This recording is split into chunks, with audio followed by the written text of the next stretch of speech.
Hello guys. आज हम लोग स्टार्ट कर रहे हैं नाइन्थ क्लास का एक्सरसाइज 1.2। मैं आपको मैथ्स का फुल सिलेबस करवाऊंगा, तो चैनल को सब्सक्राइब कर लेना। क्वेश्चन नंबर फर्स्ट कह रहा है, state whether the following statements are true और फॉल्स, जस्टिफाई योर आंसर। ठीक है, ट्रू और फॉल्स बताना है। तो पहला है, every irrational number is a real number. क्या हर इरेशनल नंबर रियल नंबर होगा? तो इसका आंसर ट्रू होगा। बताता हूँ कैसे। देखो, रियल नंबर क्या होते हैं। देखो, नंबर लाइन पर हम जिस किसी भी नंबर को रिप्रेजेंट कर देना वो रियल नंबर होते हैं। देखो, नेचुरल नंबर हो गए, होल नंबर हो गए, इंटीजर हो गए, रैशनल नंबर हो गए, इरेशनल नंबर हो गए, ये सब के सब रियल नंबर होते हैं। ठीक है ना। जैसे कि देखो, इरेशनल नंबर हो गया √2, √5। इसे भी हम नंबर लाइन पर रिप्रेजेंट कर सकते हैं। इसे हम क्वेश्चन नंबर 3 में देखेंगे, उसमें बताया हुआ है। ठीक है, तो इसका आंसर ट्रू होगा। अब पार्ट 2 कह रहा है, every point on the number line is of the form √m where m is a natural number. ठीक है, तो देखो, ये हो गया हमारा नंबर लाइन,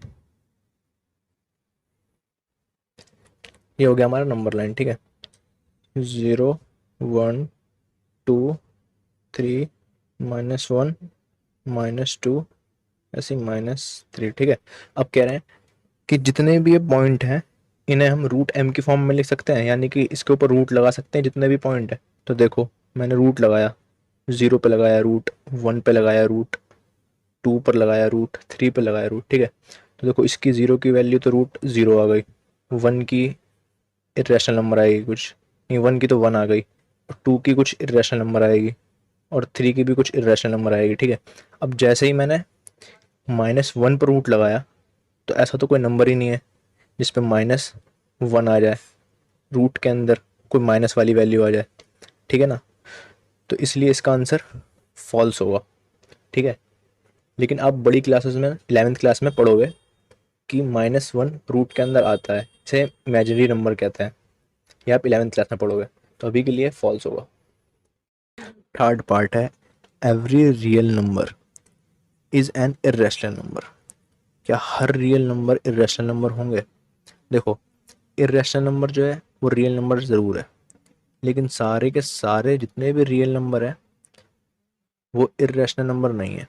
क्योंकि देखो, natural number, whole number, integer और रैशनल नंबर, ये सब इरेशनल नंबर थोड़ी ना है, तो इसलिए इसका आंसर फॉल्स होगा। क्वेश्चन नंबर 2 कह रहा है, are the square roots of all positive integers irrational if not give an example of the square root of the number that is a rational. ठीक है, कह रहा है कि जो स्क्वायर रूट्स हैं पॉजिटिव, ऑल पॉजिटिव इंटीजर के जो स्क्वायर रूट हैं वो इरेशनल होंगे। अगर नहीं है तो एग्जाम्पल दो कि जो स्क्वायर रूट हैं वो रैशनल होंगे। ठीक है, तो इसका आंसर देखो नो होगा। अब एग्जाम्पल जो पूछा है, एग्जाम्पल देते हैं। √4 है, √4 को देखो तुम सॉल्व करोगे तो 2 आ जाएगा। अब 2 के नीचे 1 लिखो ना लिखो बात एक ही है, p/q के फॉर्म में आ गया, यानी कि ये रैशनल नंबर है। √9 को देख लो, √9 को सॉल्व करोगे 3 आ जाएगा। 3 के नीचे 1 लिखो ना लिखो बात एक ही है, रैशनल नंबर आ गया p/q के फॉर्म में। जैसे √16 है, √16 को तुम सॉल्व करोगे 4 आ जाएगा। 4 के नीचे 1 लिखो ना लिखो बात एक ही है। क्वेश्चन नंबर थर्ड है, show how √5 can be represented on the number line. √5 को मैं नंबर लाइन पर रिप्रेजेंट करना है। इंपॉर्टेंट क्वेश्चन है, एग्जाम में आ जाता है। तो देखो, उससे पहले हम ये जान लेते हैं कि ये होता है राइट एंगल ट्राइंगल, 90 डिग्री का होता है। ये होता है परपेंडिकुलर, ये होता है हाइपोटेनियस, सॉरी ये होता है बेस, ये होता है हाइपोटेनियस। ठीक है, हमें हाइपोटेनियस √5 लाना है। देखो, पाइथागोरस थ्योरम होता है, hypotenuse is equal to root under perpendicular का स्क्वायर प्लस बेस का स्क्वायर। ठीक है, ये फॉर्मूला होता है। अब मैं क्या करूँगा कि परपेंडिकुलर की जगह मैं 1 रख दूंगा, और बेस की जगह मैं 2 रख दूंगा, 2 का स्क्वायर। तो मेरा 5 आ जाएगा हाइपोटेनियस। ठीक है, √5 आ जाएगा। तो मैंने इसकी जगह 1 रख दिया और बेस की जगह 2 रख दिया। तो हाइपोटेनियस मेरा देखो क्या निकला, ये तो 1 आ गया, और ये 2 का स्क्वायर 4 आ गया, इसको प्लस किया तो मेरा आ गया √5, हाइपोटेन्यूस में √5 निकल गया। ठीक है ना। अब दिखाते हैं कंस्ट्रक्शन। अब हमें स्केल और कंपास और पेंसिल की ज़रूरत पड़ेगी। सबसे पहले हम क्या करेंगे, एक लाइन खींच लेंगे।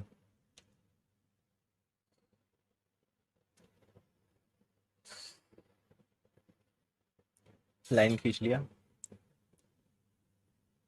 कंपास को एक साइज में कर लेंगे और आर्क लगाते जाएंगे। एक आर्क यहाँ लगाया, अब यहाँ पर रखा, यहाँ आर्क लगाया, अब यहाँ रखा, ऐसे ही आर्क लगाते जाएंगे।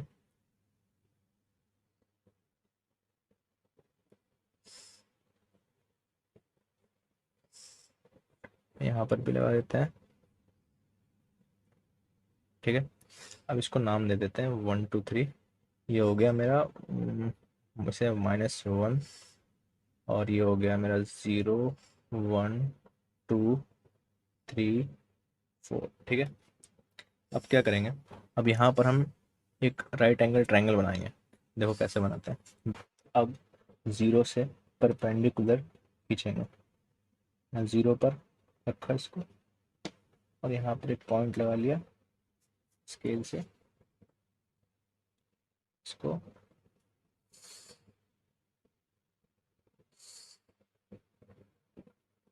परपेंडिकुलर खींच लिया। ठीक है। परपेंडिकुलर खींचने के बाद अब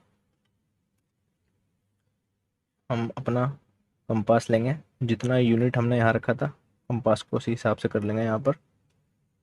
अब ऐसे यहाँ पर आर्क लगा लेंगे 1 यूनिट का।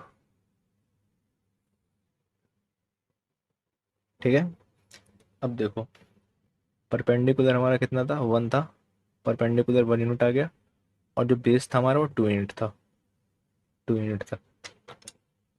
अब स्केल लेंगे, इसको और 2 को ज्वाइन कर देंगे, इस आर्क से इस आर्क को ज्वाइन कर देंगे। ठीक है। अब जो ये निकला हमारा, जो ये था हमारा √5 था। ठीक है। अब जितना ये √5 जितना हाइपोटेन्यूस आया ना, उस पे रखेंगे कंपास की नोक और पेंसिल। अब यहाँ पर एक आर्क खींच देंगे, 0 पे रखा और 0 से एक आर्क यहाँ खींच देंगे। अब जो ये पॉइंट आए हैं ना, यही पॉइंट होगी √5। ठीक है। क्वेश्चन हो गया हमारा कंप्लीट।